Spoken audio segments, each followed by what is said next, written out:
Well, it's time for the next in our company conversations, and today the focus is on the arts, and in particular the Three Choirs Festival. This annual event has been held for over 300 years. It's the longest running classical music festival in the world and rotates between Gloucester, Hereford and Worcester cathedrals. However, the last 12 months have been somewhat unprecedented for us all, and in particular for any business that requires footfall. And of course, the arts is one that requires footfall, or dare I say, bums on seats. And Alexis Paterson is the Chief Executive of the Three Choirs and joins us now. Hi there, Alexis. Hello. So I used the word unprecedented. Is that one word that's been in your vocabulary in the last 18 months or so? Very much so. It's our first ever peacetime cancellation. Right. So although we paused for the two world wars, this is very definitely the first time we've had to cancel an event because of something like a pandemic, although I suppose you'd say that it's unprecedented for everyone. Well, it is unprecedented, and particularly, I mean, all of us who are arts lovers felt for you and everybody else involved, whether they're performers, whether they're professionals or amateurs, because it was an absolute hammer blow. And for you, I know something like Three Choirs, you will spend years planning the program and, more to the point, booking the artists. So what did you do? Where did you start?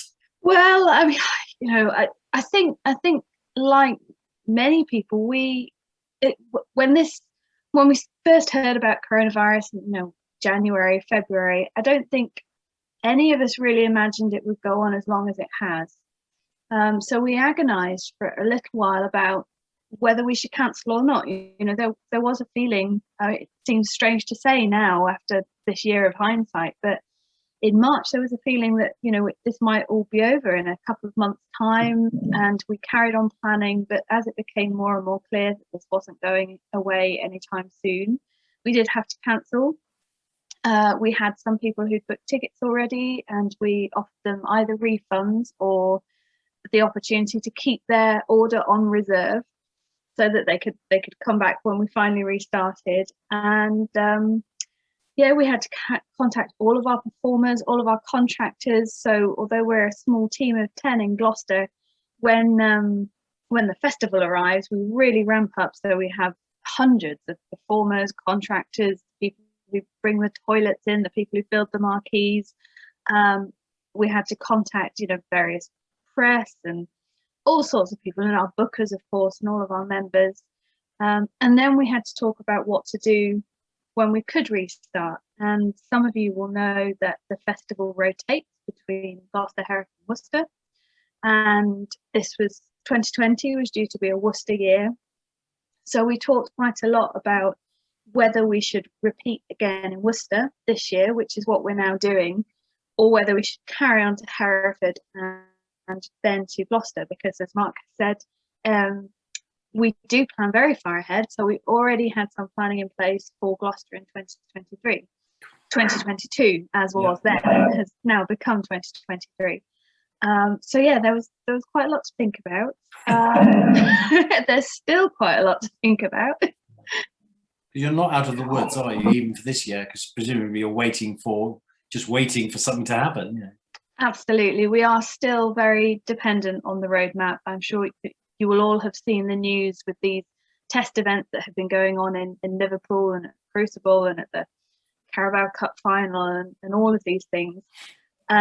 We have announced a programme for this year, for 2021, which is broadly speaking modelled on 2020, but pared back a little, just to give us a bit more financial security, because of course we lost all of our income last year as well. And we're hopeful. So because of the way our rehearsal pack works, we would normally start our chorus rehearsals in the middle of May, and they would rehearse twice a week all the way up to the festival. And if we don't start rehearsing them in a couple of weeks' time, then they won't be ready for the festival if they can perform. So what we've done is announce the programme that we really hope we can put on.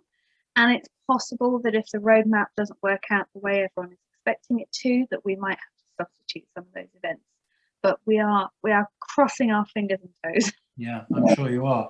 But I mean, going back to the chorus, I mean, you know, the great thing, and without being too big-headed, I have actually sung in three choirs years ago. But the great thing about it is that fantastic combination of really professional singers and performers, you know, orchestras, and enthusiastic amateurs, and that to me is a lovely combination of the arts. And I'm just wondering about things like the chorus, because, you know, how do you rehearse a chorus when you have to be I assume you are socially distanced, and I think that singing is still off the agenda, isn't it? You can't sing in church, I don't think. Well, so again, it's ambiguous, I think, is perhaps the word at the moment. But you're quite right. You know, the chorus is absolutely at the heart of the festival. Yeah. It's so important, and that's the reason that we are trying to maintain that element.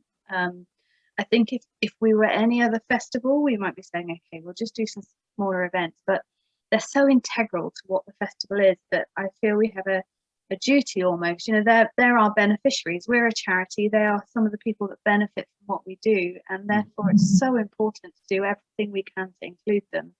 And at the moment, that means planning to rehearse them in case they can be on stage this summer. And yeah, so we always divide the chorus up into three sections, so they rehearse in their home cities, which makes it easier in these early days. So from the 17th of May, people are allowed to gather indoors. Our expectation is the guidelines will go back to what they were the last time indoor hospitality and gatherings were allowed, which will mean that we can rehearse people so long as they remain socially distant. So we're acting a bit like a bar would indoors, where you have lots of groups of one, each singer, and so long as they don't mingle, you know, they can't chat in the breaks or hang around outside. They just have to come in, sing, and then go. And that's the best we can do at the moment, but at least it gets everyone singing. We've also prepared some tracks digitally so people can do a bit of extra practice at home. And no, everyone is so keen to get back though. The chorus have been absolutely fantastic. They've all been writing in saying, you know, I've had my vaccinations, or I'll do anything I can to take part. And yeah, this festival means so much to so many people. Yes, and practical points. I mean, give us a couple of highlights of the things that, I mean, I know that Three Choirs is one of those events that you have aficionados who are very keen and very knowledgeable, I have to say. Equally, I think it's an opportunity for you to reach out in the programming and get people who perhaps haven't experienced choral singing. So are there things that our members might come along and enjoy if they haven't been to Three Choirs? Definitely. So, I mean, we have almost 80 events in the programme this year. Wow. And whilst the choral concerts will always be our flagships, our big evening concerts, you could come and hear anything you like from. So in the choral concerts, we've got, for example, Elgar's Music Makers, wonderful piece of music.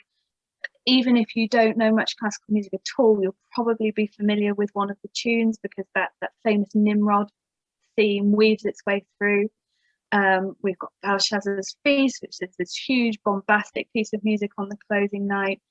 But we've also got, you know, talks about Black musicians of the 20th century who have been less talked about in our kind of traditional Western canon. We've got talks about building organs, we've got family events, we've got some beautiful chamber music, we've got new commissions, and we've got lots and lots by you know, young people and rising talent as well. And we're extending the festival by one day this year to include a couple of hundred young people who, not all of whom will be very experienced in choral singing, but who will have very dedicated choral leaders. And they'll be teaming up with the Gabrielli Consort to do this huge performance of Haydn's Creation. Wow. It's going to be so joyful. It's just, I think that's going to be the overarching theme of the whole festival. It's going to be a joy to be back together and making music. Right. Unfortunately, the clock is beating us, so let's just give us the dates then. That's the most important thing. So when, I know it's in Worcester this year, so Worcester this year. When does it start? 24th of July, Saturday 24th of July, finish on Sunday the 1st of August. Okay, and tickets available So they soon? go on sale to members on the 19th of May and Yeah. to the general public on the 2nd of June. Now, Okay. because we're currently dealing with a socially distanced guideline, we're just putting a socially distanced plan on sale at the moment, which might mean that you can't get tickets initially. So we're running a waiting list. Join the waiting list if you don't manage to get tickets, because we're expecting that we'll be able to release more tickets as the guidelines relax. And then everyone on the waiting list will get a call to book their seats. And finally, I'm just intrigued about your own personal story, if you don't mind letting us into it. I mean, you mentioned you're a team of 10, your job is to basically raise money and with the musical directors plan festivals. So it's a full-on job, I would think, never ending, in as much as, you know, you're probably working on Hereford now for next year, you know, Yeah. Gloucester the year after. So, you know, how do you get into something like that? How do you have such a responsible job for someone who is, you know, under 40? Well, so I studied music and maths at university. Went to study in Exeter, and I came here from a job at Cheltenham Music Festival. So I worked there for 5 years prior to this. Right.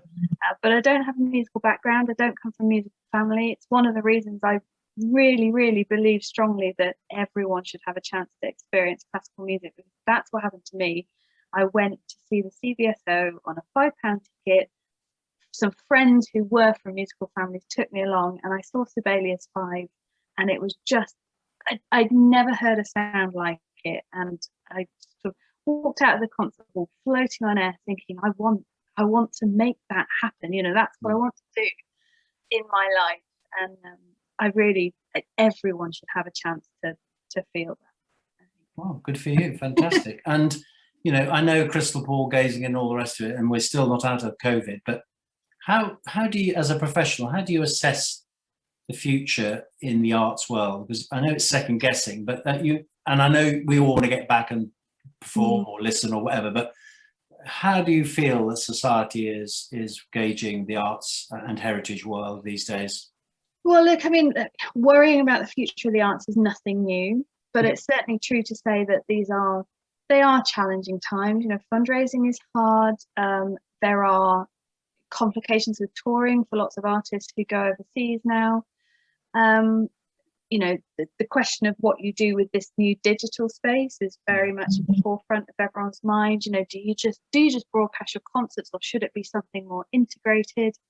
And of course, there's these questions of diversity and inclusion, not only in terms of ethnicity or disability, but also socioeconomic background and age range and like all sorts of things. And there's also increasingly a thought process going on around sustainability and how we can make events more green, more environmentally friendly. You know, conversations about how far people travel to events. What can we do as a festival that has no permanent home to have a lower impact in terms of our carbon output and things like that. So things that are on everyone's mind. I don't think anyone has the perfect solution, but what's brilliant about working in this sector is that there's a lot of cooperation and collaboration, and people share ideas and they work together to try and do better. So all we're really doing is just trying to do the best we can and reach as many people as we can. And on that note, we'll call it a day for today and wish you the very best of luck for this year and, you know, years to come. And let's hope that many of our members are inspired. I'm sure many of our members do go to Three Choirs events, but I think my word would be, and I'm sure you'd agree with me, you know, support the arts. Doesn't matter what it is. Go out there, pay some money for a ticket, and support artists and performers alike, whatever it is, whether it's, you know, a pop concert or a Three Choirs concert. You know, let's get back out there and doing our stuff. Definitely. Thank you.